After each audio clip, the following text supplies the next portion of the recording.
Don't try to be the best that other people think you should be. Be the best that you know you can be. You're the CEO, the founder. Why do you do it? It's just know in your gut what you're supposed to do. That's what I was supposed to do to make a real difference in the world. Let's touch on MASL. You got involved in the league. We had to change the league, make it better. Moving forward, where do you see all of this going? My goal is to impact as many people in a positive way as I can. And if that means every day that I carry rocks, then I'm going to carry the rocks. Hey, what's going on, everybody? Paul Tully with the FYI podcast. This is the big day, the day I've been waiting 2 years for. I'm sitting here with Jeff Burum.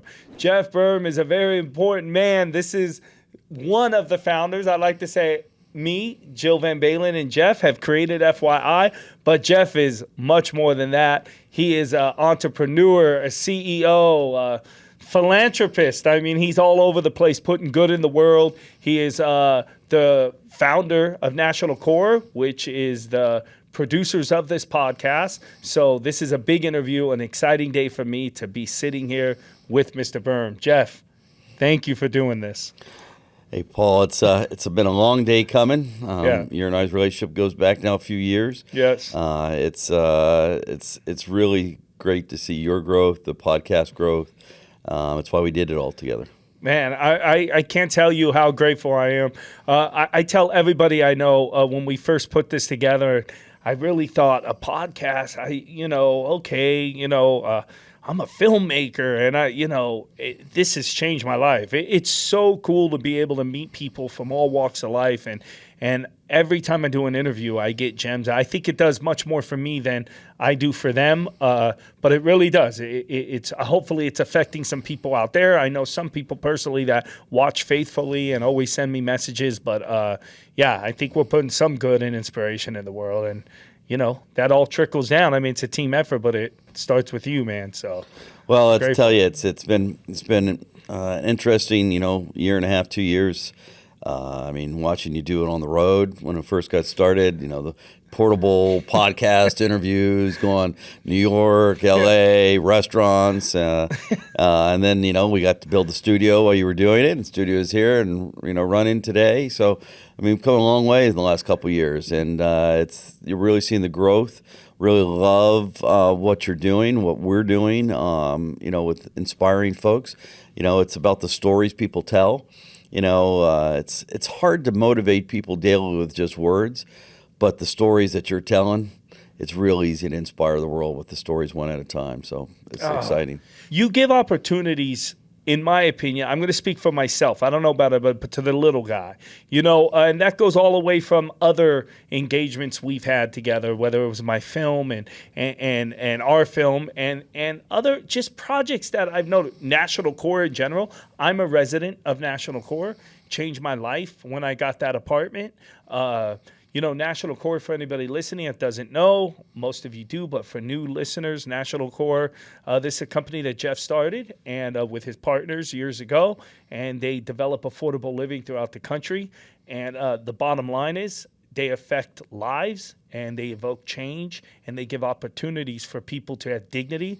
People like myself, it gives me an opportunity to afford a clean environment to live in, a safe place. And it truly has changed my life, man. I never could say how grateful I am to have that, and that all comes from something you started. So I'm just in awe of the fact that you believe in us and you believe in the mission. I want to talk a little bit, let you talk, push this over. That was me just giving you that nod, man. But I want to know, I felt the love, Paul. Thank you.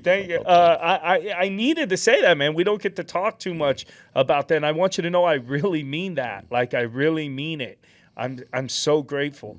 Why do you do it? Well, when you talk about the little guy, right? We were all little guys at one point in time. Some little guys grow up, bigger houses, fancier cars than others.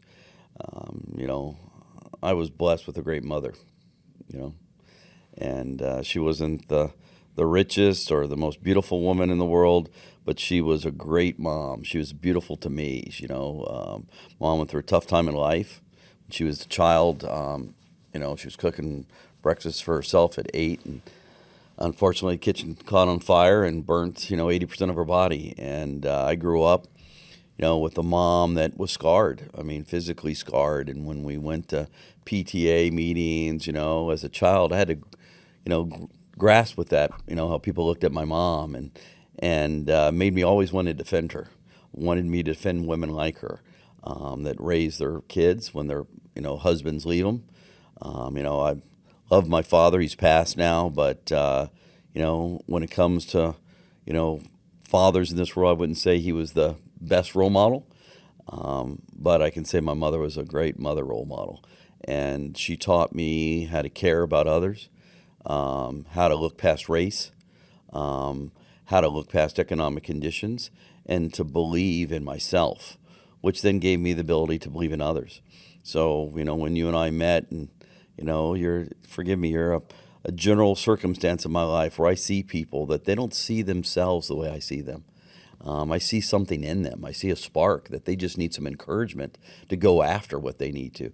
And, and I got that spark when I was growing up, right? I mean, none of us get to where we are without the help of others. Some get more help than others. Some people have to lift, on their own more.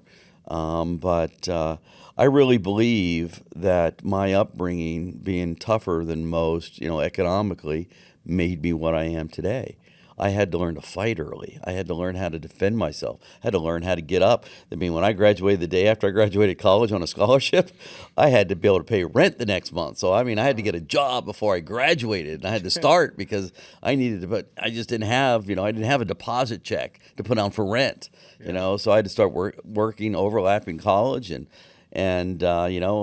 it's life, is what you make of it. But it's, I've been blessed, to be led down a path based on my mother's original cultural upbringing. But, in a spiritual way, I've been blessed many times with ideas, and, I have callings. Many of us get up some days just know in your gut what you're supposed to do. Creating National Core back at the time was called SoCal Housing, the original company, and I just knew based upon my upbringing, that's what I was supposed to do to make a real difference in the world, is create a stable environment for kids and for single moms that knew they had to work. And in today's world, we're scared to leave their kids, unattended after school. So we needed to create programs for the kids after school, so the moms had confidence that when they returned at 3:30, then you get home till 6, there were things going on, and there was a community that was there, right? Yeah. They didn't have to just redo it on their own. There's a community of people that would be there to support their kids when they got home. So, it's one day at a time in my world. Literally, I had a good friend of mine that passed recently, Spencer Brown. He always just say, Jeff, it's one day at a time, just one day at a time. Right. And that's how I take the world, one day at a time. You ever, is your mom still with us? Or? My mom's still with us, struggling a little bit, lives in Florida. I'm hoping to get to go out there and see her here in the next couple of weeks. I'm hoping to get on, hoping to do a deal with Telemundo, and so I'm supposed to get on their studios in Miami with Marco Fabian, and nice. And hope we're cut a deal with the MASL with Telemundo, and while I'm in Miami, I get to swing by Lakeland, Florida, and see my mom. So let's go. Yeah. So she's got to see that. My question was, so she's got to see the success and the vision. How's that make her feel? You'd have to ask her, but I get the feeling every once in a while she's proud of me. So good. I think she knows that, because I'm one of these guys that is not afraid to voice, their opinion. I'm not afraid to show my gentle side. Sure. I'm a tough guy at times too. Many of my friends around me will tell you, but I'm not afraid to tell my mother I did all this for her, and it's because of what she did for me that gave me the strength to do what I could do for others. And she loves watching our soccer game. She loves what we're doing in the community with the kids, with the MASL and the Strikers. She obviously loves National Core. We send her clips. She loves what we do with Colony's Holiday Miracles. She gets to see regularly. I've been blessed to be able to do a lot, right? Yeah. So she's been seeing us do this now for decades. I think that, I always tell her the one thing she can be proud of is how she raised her children. I love it. Let's touch on MASL. Mm-hmm. You got involved in the league, this indoor soccer. It's incredible. I got to interview Marco Fabian and a couple of the players, Momo, and a couple people from the team. I've been coming to the games now. It's super exciting. What made you get into that? What was the idea behind it investing in this league? Well, it was an evolution, right? So I had a suite at the Toyota Arena back then, the Citizens Business Bank Arena, since it opened, as a businessman to support the, getting a suite there. And then one year in like 2013-14, there was this Ontario Fury indoor professional soccer. And both my kids, my daughter and my son, played. And we said, let's go. And we took a bunch of their kids from their teams and brought them up to our suite. And all the kids loved it, fell in love with it. And into that first season, I heard they lost their financial backing and were going to fold.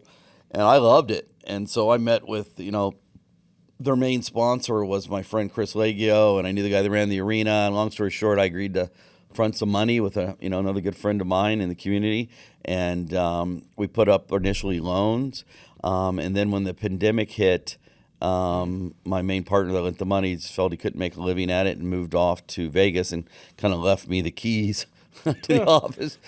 Said good luck, I can't pay you back. Great. And then my son graduated college a few years ago, and he said, Dad, I know you really want me to be a real estate developer like you, but my love is soccer. And so he said, can I come instead of, will you be disappointed if I come help you with the soccer team? Because I know that's where you're putting the most money into these days. Yeah. And so because he really took that interest in it, I had to get all in. So last summer, as I saw the struggles, I knew that we had to change the league. We had to make it better, more professional, higher standards, better marketing, better social media. So I really took it upon myself to start trying to change the standard and come up with ideas. Shared some of those at a league meeting, my first or second league meeting I went to, and next thing I knew, they were asking me to be the president of the league and help run it. And last couple of years, I've been doing that. Nice. And I, and in all candor, I mean, it's working. The standards are getting higher. We're getting, sponsors coming in. I mean, this year I think we're going to peak at somewhere around 200 countries we're broadcasting our games worldwide. Wonderful. And strikers are broadcasting our games in English and Spanish. So we have a big Latino, space here in San Bernardino County, 56% of our population. That's why I brought in Marco Fabian, who's just a great human being. Yeah, Been at awesome. the top of the charts. A lot of Americans don't know his name, but most of the country of Mexico does because Absolutely. he's got a gold medal on his chest for that country. So Absolutely. Amazingly, actually, so many people, even in my life, actually know, like, soccer fan. My cousin's like a huge soccer fan. He's like huge supporter of USA Soccer, but like he knew when Marco was on the show, he was like, "You know Marco Fabian on your podcast?" I'm like, "Yeah, you know who he is?" He's like, "Dude, from Chivas." Like he knew. So he is a ton of fan and an awesome guy, just all around cool. Humble, cool dude, man.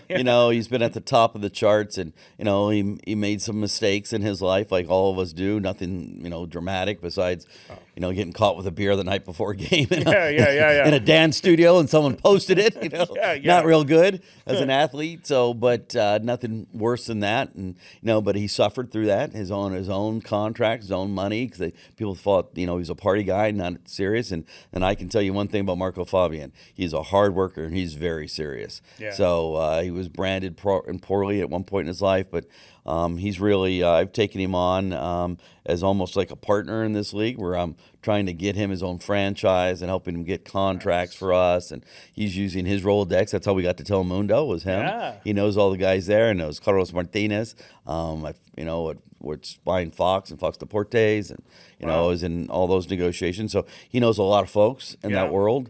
And, it's no different than our relationship with you, right? Yeah. That Marco's been in different spots, but he's looking for that next spark, right? Yeah. He's looking for that next piece in the path in life. And, that's what I see my job to do. Is God's blessed me with the ability and cash flow, and I just try to divert it to different people along those paths and walks in life together.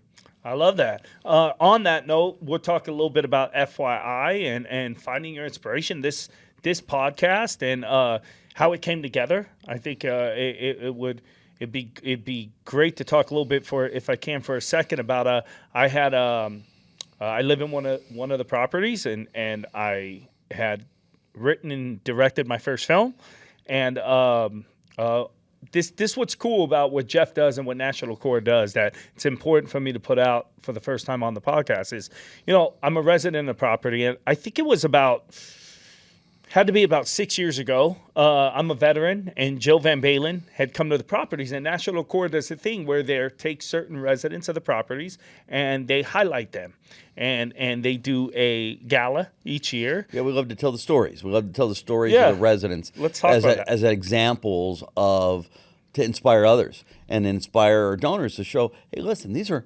normal but good people. Yeah. You know, take away the stigmatism of what people think those people are like. Right. And so Jill always would go around, and you know, she's got that great attitude, and she'd meet with the property staff. They'd all make recommendations, and your Yeah. name came up one day and said, "Hey, he's a veteran. He was homeless. He's here. He's now, writing his own, Broadway play or play Yeah, and da da yeah. da." And we're like, "Oh, let's hear about it." And that's Yeah, they did like an article on a thing in their monthly article and invited me to the gala, and that was a great experience. It was really cool. And then fast forward a few years later, I got my first feature film done, and Maurice, the property manager, I'd invited him we did like a little premiere in the neighborhood I live in at a local theater, and I invited him, and he came, and he was like super excited, and was like, "This is great," and called Jill and said, "Hey, we got this resident. Remember you interviewed at the time he was writing a play? Well, that play is now a movie." And I think Jill was, "Oh, I remember Paul," and then called you. Yep, says, "Hey, you remember Paul?" And I said, "Da-da," and said, "Yeah." She says, "Oh, you got to hear the story. He's produced the play. There's all kinds of opportunities there for us as an organization to support our resident and back his dreams." And and it was Jill's idea. And Jill says, "I'd love to bring him out to meet the board of directors, and maybe we could do more with him in the play and da da da." And next thing you know, you and I are sitting here today. Yeah, and so we kind of came up with this idea, and I think it's been really cool. We had an opportunity to bring on, I think we've had like 54 guests already from around the country, some great inspiring stories. And I think it all feeds in. The reason I want to say all that is it all feeds into, I believe, what your mission, our mission, and a lot of viewers' mission is just putting that good in the world and community. And that's what we have here. It's like you have it on a grand scale. I mean, even talk about the soccer league.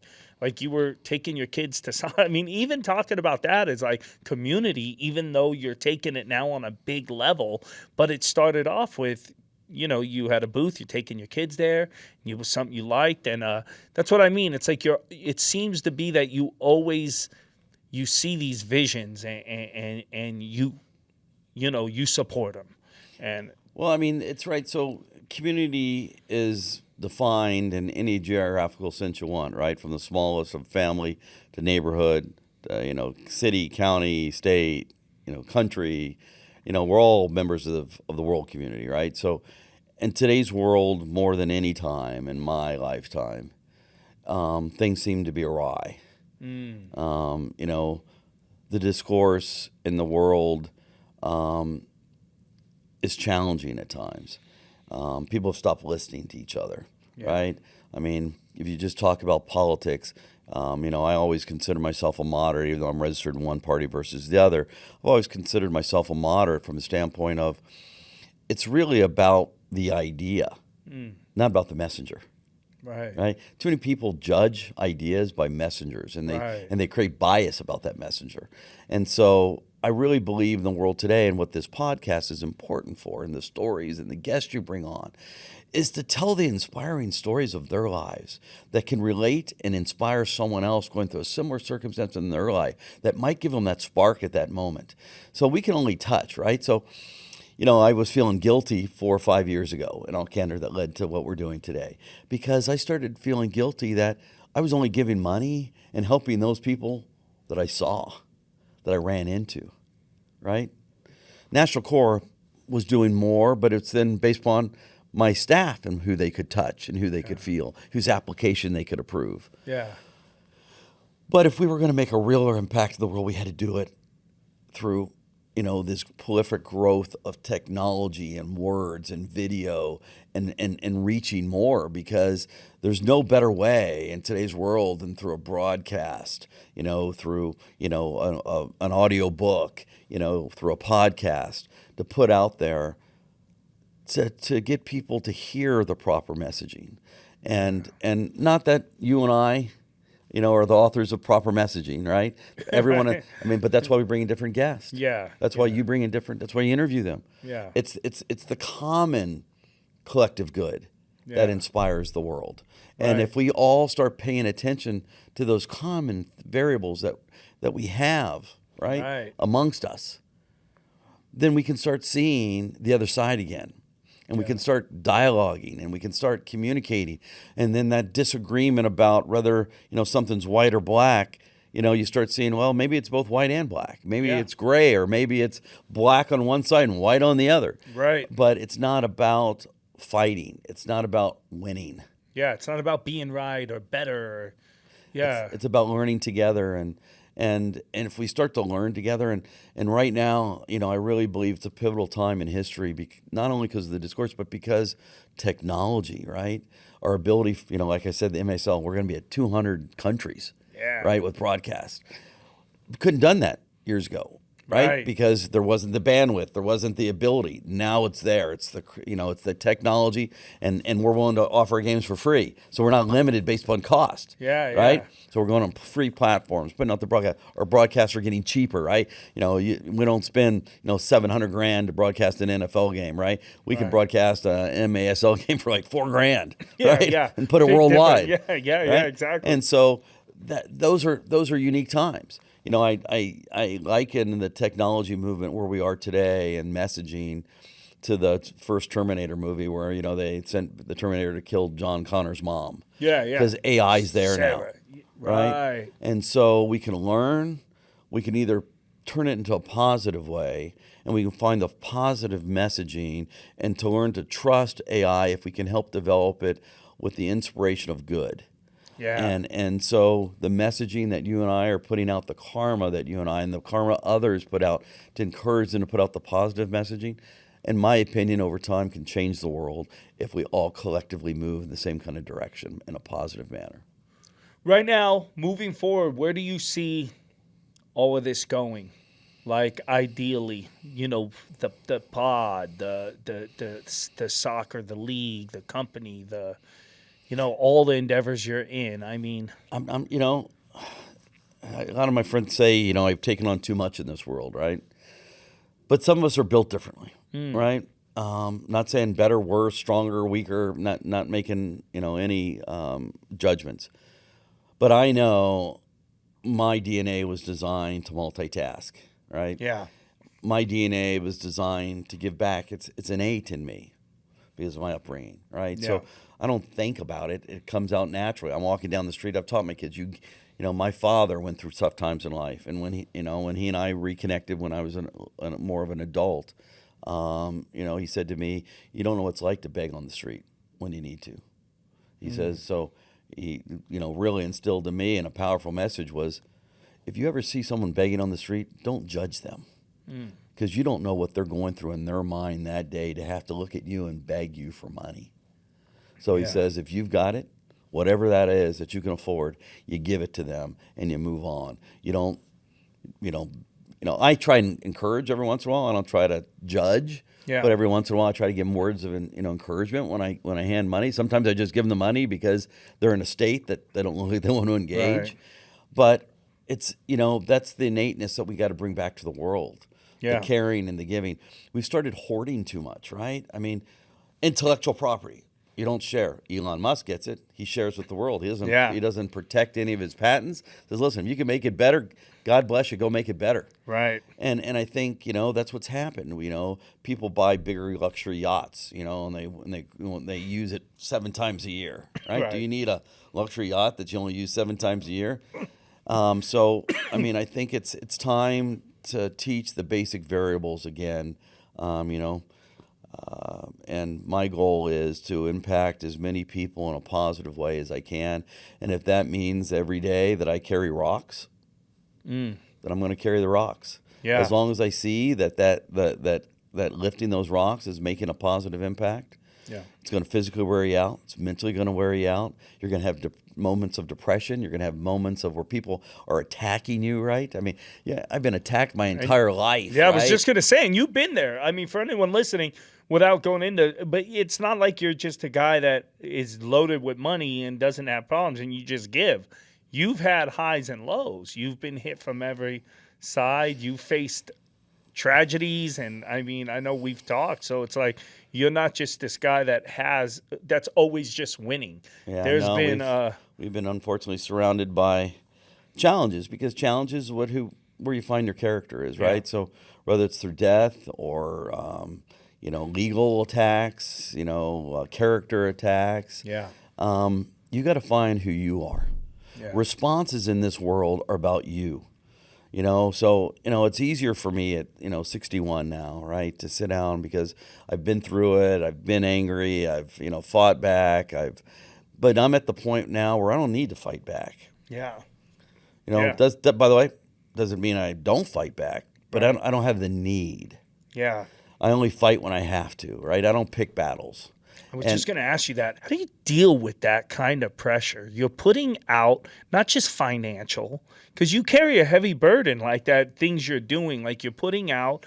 And I think anybody listening understands whether you're putting out $10 million or $10, when you're putting out, and there's a lot of pressure with how do you handle that? Like, you have how many employees? I don't know exactly. Hundreds, I mean, in this company, I don't know, but you have a ton of employees, you have a ton of lives that depend on the success of the company, and how do you deal with that pressure? And tell us a little bit what that feels like sometimes. I think most really successful people in this world that are creators, right? If you're not challenged, if you're not stressed, you're not taking on enough. Right. And you're not taking on enough. I mean, if it's easy, someone else can do it. Forgive me. Yeah. Right? Or if it's easy, why are you just doing the easy things, right? So, I like I said, I believe I've been blessed. I'm not the richest guy in the world, but I have cash flow that comes in from the different things that I do. Sure. My objective, I've been in the same house for almost 30 years, right? So, had the same vacation home for 20 some years since my daughter was born. I don't need any more material. I got all, I get a new pair now you can see I need a new pair of jeans, but I get a new pair of jeans a couple times a year, Yeah. The fact of the matter is I've learned to want what I already have. And others a lot of times strive and they want what others have.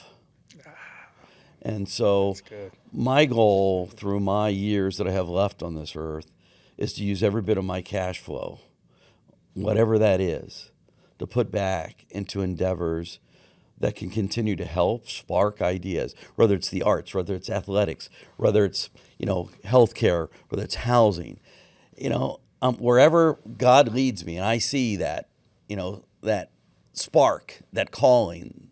I know, we know, when you're being called, and I follow that path, and I use all my resources, and then it's stress. Stress hits. I had a tough year last year. Yeah, I had a tough year last year because I was doing so much. I had a lot of my friends. I got friends that are attacking me these days that were my closest friends in my life, and I still don't know why they're attacking me. Because I chose to go after these paths. Because I didn't help them more with their path. I don't know. But when you're rich, I don't think I owe you anything to help you with your path. Go figure it out. You don't need my brain. Go hire someone with one. Yeah. So, you got to make choices. And I tend to choose the people with less to help than the people with more. That's one of the most powerful things I ever heard, Jeff. That's one of the gems. See what I'm saying? I said I always get a gem out of this. If anyone caught that, it's I strive, paraphrasing, which that's huge. I strive to have what I already have. Want what I already have. Want what I already have. Yeah. I strive to want what I already have.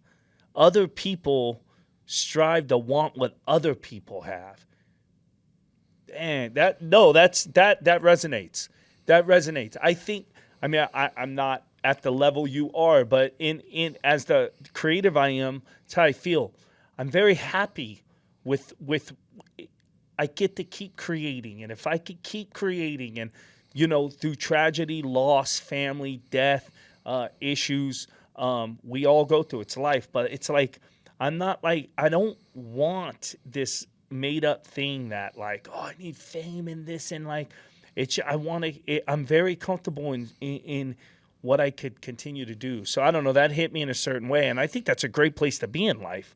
When you, not that I don't want, or I'm not striving to have more, of course, it's, you want to keep growing, but like if this was the best it got and I'm helping people and inspiring people and I'm eating and I have, I have a, $20 shirt on, but it's clean and it's comfortable. I just left Egypt.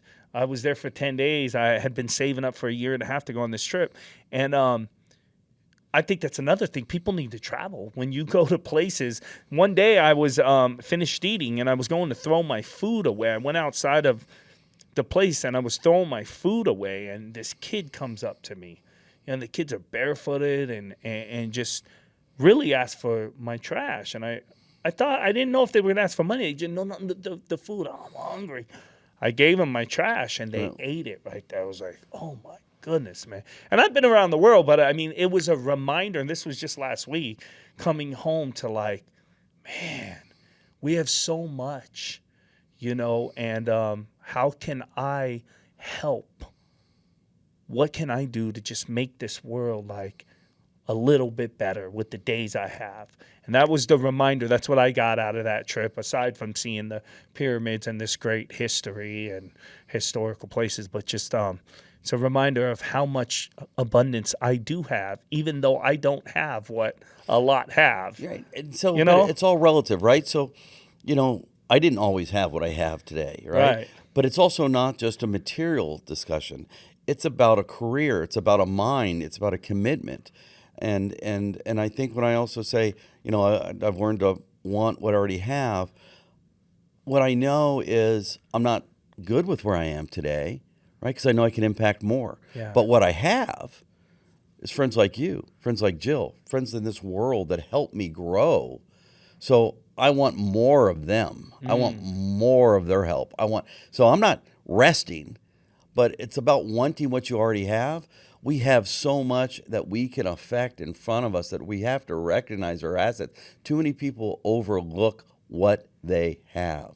And it's not just a material definition. It's a skill set. It's a mindset. It's a belief system. It's a process you learn going to school. It's about what your parents taught you in culture. What do you have as an asset? What do you have that you can increase? What do you have that you can make better? What do you have that you can share with others? That's wanting what you have. I love that. What was going through your head when you made the decision to pursue the MASL and to take that risk and put that initial investment in? Well, my initial thought when I really decided to invest in the MASL was the incentive of my son wanting to make it his career choice. So, it was like I was investing in him. In all candor, that was the initial initiative. I really didn't, but what I saw the correlation between what I was doing in the world with like National Core, right? So National Core, we're able to help, whatever it is, 40, 50,000 people this year that are living in the property, not including the social services that we do. But that's our limitation. And we don't get to touch a lot of other people, particularly the disadvantaged, right? They get on a waiting list. When they get approved, they get in.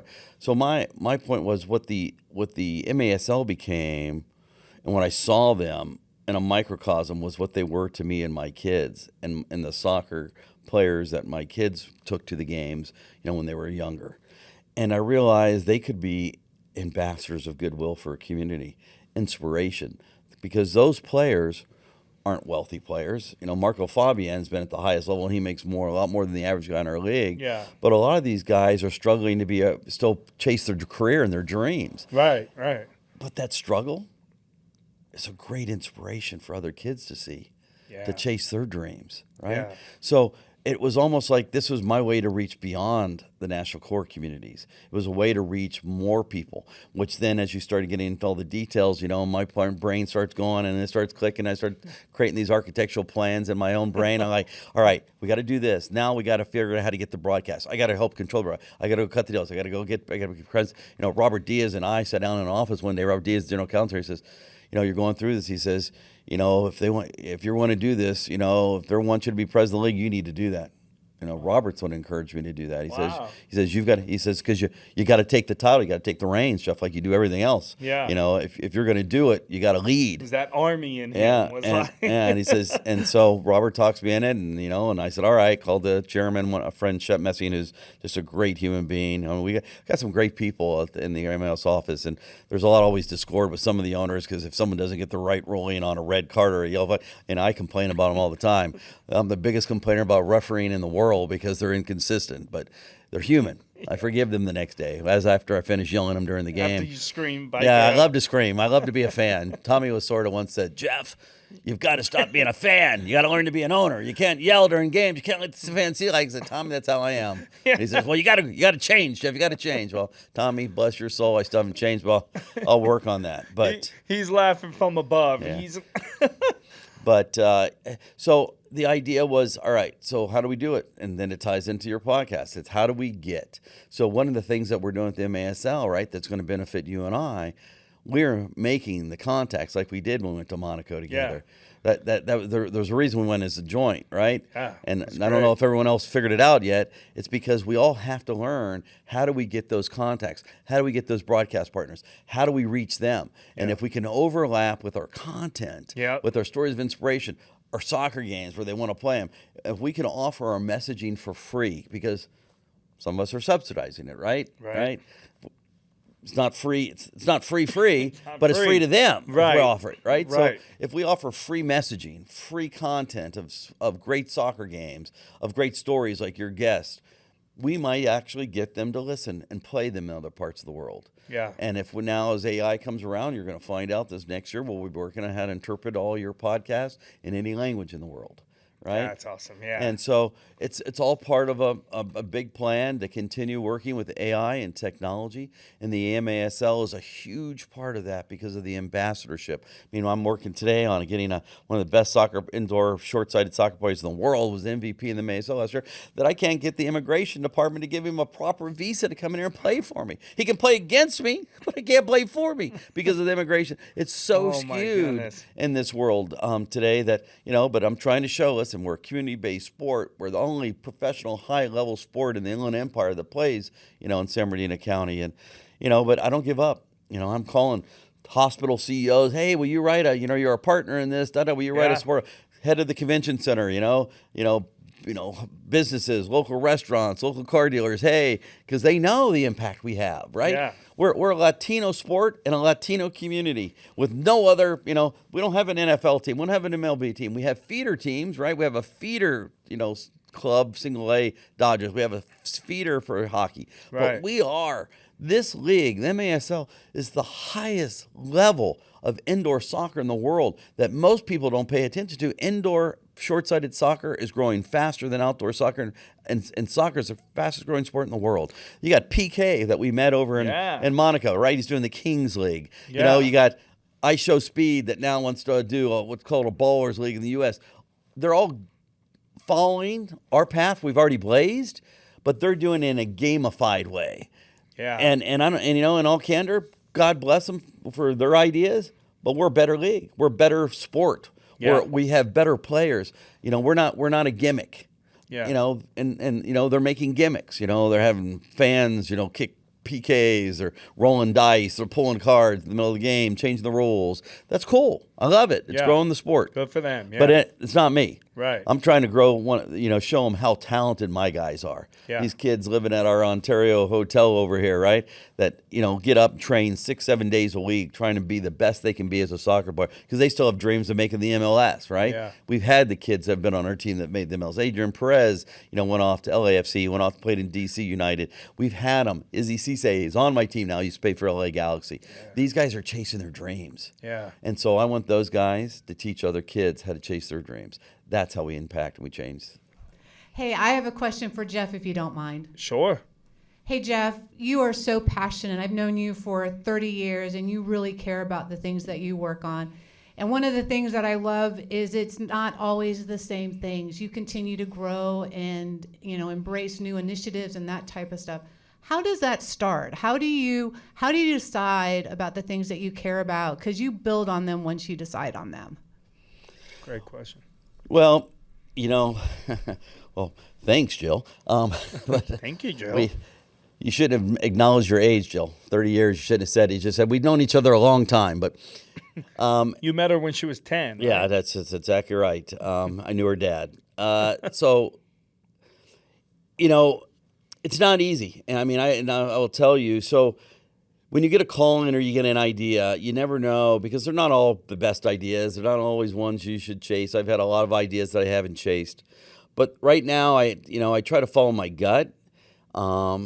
I try to follow advice that Elon Musk gave me in all candor, which was, when you have an idea that you can see that you have the resources, that you can execute it in a definitive time period that you can accomplish, and manage it amongst the many other things you juggle at the same time, that's when you execute. Otherwise, good ideas never go away. So you just put them in the back of your mind, and you wait for the right time to execute. You wait for the ability, the people that come along that help build that team, those resources to make things happen. So, I mean, that which gave me, confidence a couple of years ago of some of the things that I'm still working on that still tie into a lot of stuff that we're doing today. Haven't given up on, but I'm like, all right, it's not time for that one yet. So I got some ideas around AI that we're going to move to at some point, but right now we got to get the foundation built, right? We got to get the broadcast going worldwide. We've got to get the inspirational stories where people want to hear and they're asking to hear them, right? Versus just making them for them. Yeah. We've got to continue to grow and get our fan base larger and larger until people understand that this is a common world, and hey, and they can be part of this. It's just not about us. It's not about you and I talking. Right. Maybe we'll get phone calls from somebody literally from London or Italy says, hey, can I do FYI? Can I be a host FYI from Italy? Can we call in? Can we bring in America? Can we do our own version? Yeah. I'd love to help, make that happen. We'll hopefully have the technology to be able to do it here shortly. Italy, Georgia Maloney, if you want to be a guest on the show. I'm a fan. Yeah. I'm a fan of Georgia. Marco, Materazzi coming out here in March, right? Hopefully, and maybe he's going to help us do the MASL over there. Maybe he'll do a podcast, whatever it is. Yeah, that's awesome. He's all into helping kids and health right now. So that was the common denominator that we came to in Monaco. So yeah, that's great question from Jill. That's something I struggle with. What you just said is being patient enough to know. I struggle with that all the time. Like, my mind's constantly going, and I'm always trying to create this, whether it's a play, a film, or this. I'm constantly, and sometimes, that's good to know that you don't always, because I've had a lot of times where I worn myself out, or I'm not a smart guy with my money. I put my money into creating everything all the time. So anything I save, it's either to travel or to create a new project, because every project to me is going to be that project.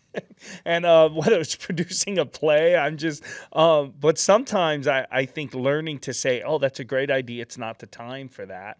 But not to lose it, and just that's good advice. Yeah, well, I mean, I will tell you, it's even gotten to me where it's even spiritual, because I'll go to bed with stress, or I'll go to bed with a problem, or I'll go to bed with, should I be pursuing that one?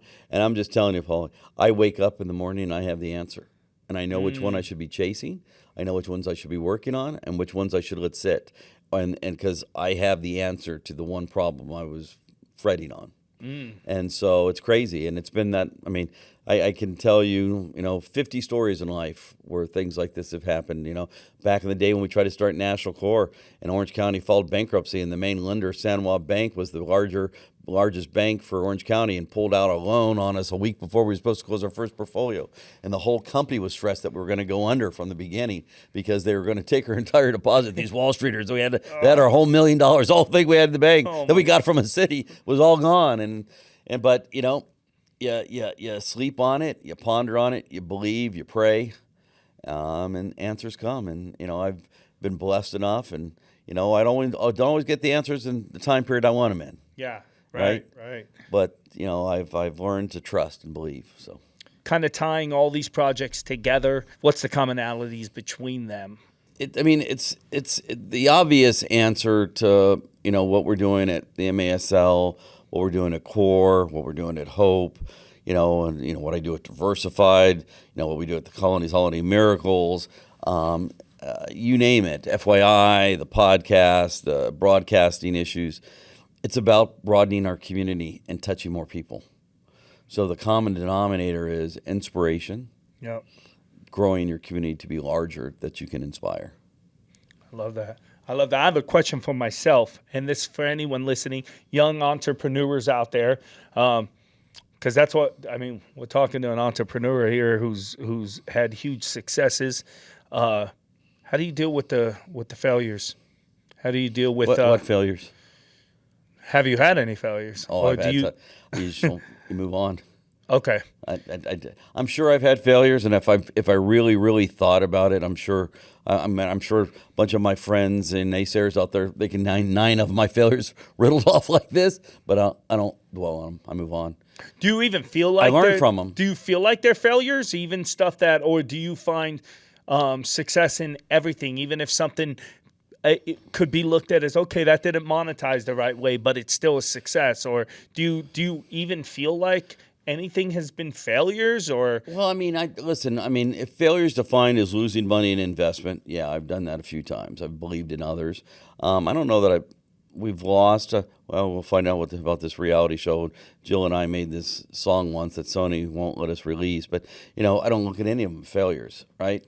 I look at them as opportunities that we learned. Yep. And any of the ones that we were trying to monetize, I invested in a water filtration company that others run. I invested in a pharmaceutical lab that created a molecular crystallization that created pure CBD to wipe out the pain addiction to opioids. Wow. And that one, hasn't gone as well as I would have liked. A lot of my friends invested with me. We were just investors in the deal, but because, my name is associated with anything I do, I kind of get the blame on that. But I'll tell you, I'm not giving up on it. Yeah. I sat down and said, okay, I invested with them. I know what worked and what was the good idea. So I'm just taking that good part of the idea, and why we're waiting for the FDA trials to get through, which could be another 2 or 3 years, and that company's running out of money. I've come there, all right, maybe I can do pet food. Maybe because in California you can do consumer product CBD. It's legal. We're the only process that's been through 2 rounds of human trials under the FDA. I can put that on pet food, and a lot of pets have arthritis. Yeah. Tumors. My labs have gotten Yep. tumors. CBDs are known to reduce tumors, help arthritis, relieve pain. Maybe we beta test in dog food. So we're going to do it this March, and a big veterinarian show in Vegas, and and we're going to have vets using it up until then, so they can make a testament whether it works or not. And if it does, I'm going to, instead of going down the road on human opioid, right off the bat, we'll go down the pet food market, because it helps people as long as it's healthy and it's a good idea and it's proper and I regularly, people always try to push me across the line to do things that you shouldn't do in this world, but I never fret because I always know what to do and how to do it the right way. Yes. And so I try to take bad ideas and make them better.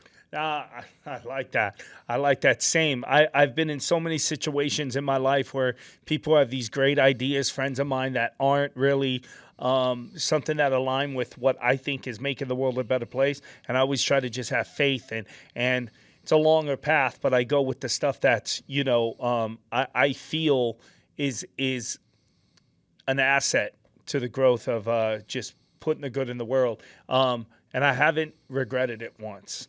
I spent time in my life as a young man doing the wrong thing many times, and it always, we all have. It always gets us in the same place. And it feels better. I wanted to ask that question because, for example, I just produced this play. I know you couldn't make it out. Jill and them made it out, but I produced this play because it was a play that I thought had an interesting message, and it was something I wanted to be in.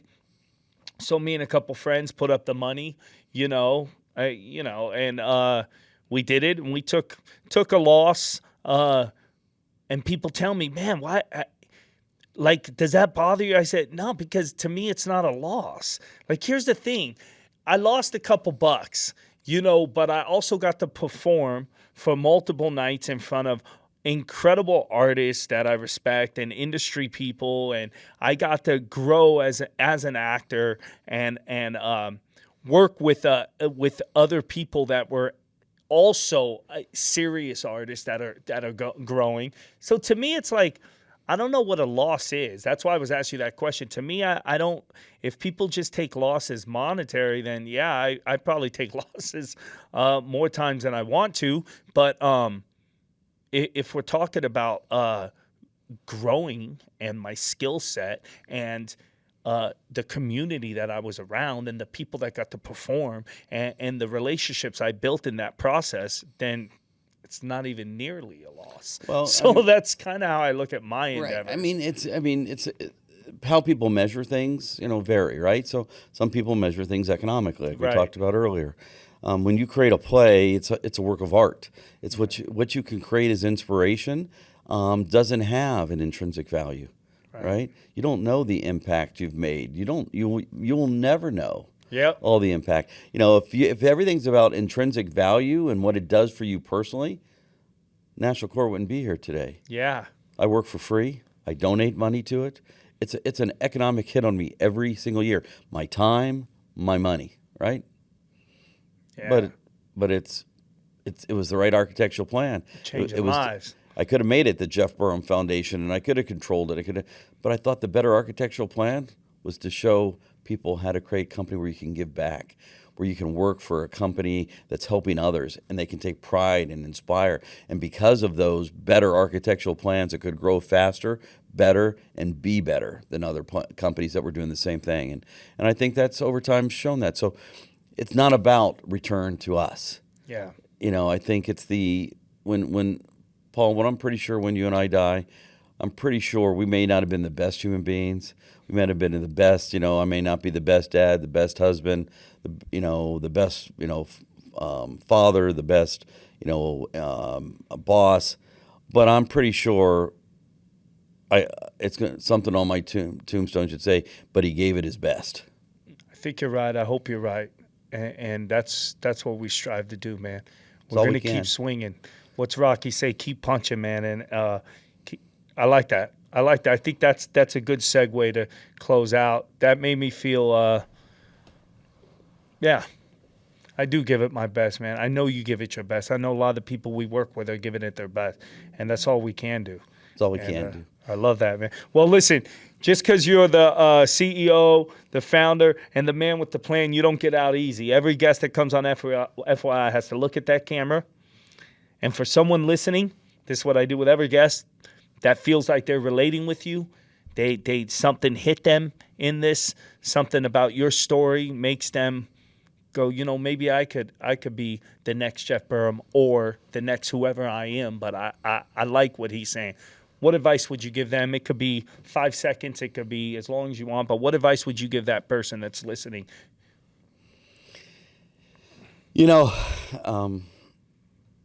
Don't want to be anybody else. Too many people look in this world and they say, I want to be just like that person. I think you need to look at yourself, identify, what your real strengths and weaknesses are. Make the best of who you are. That's all we can all do.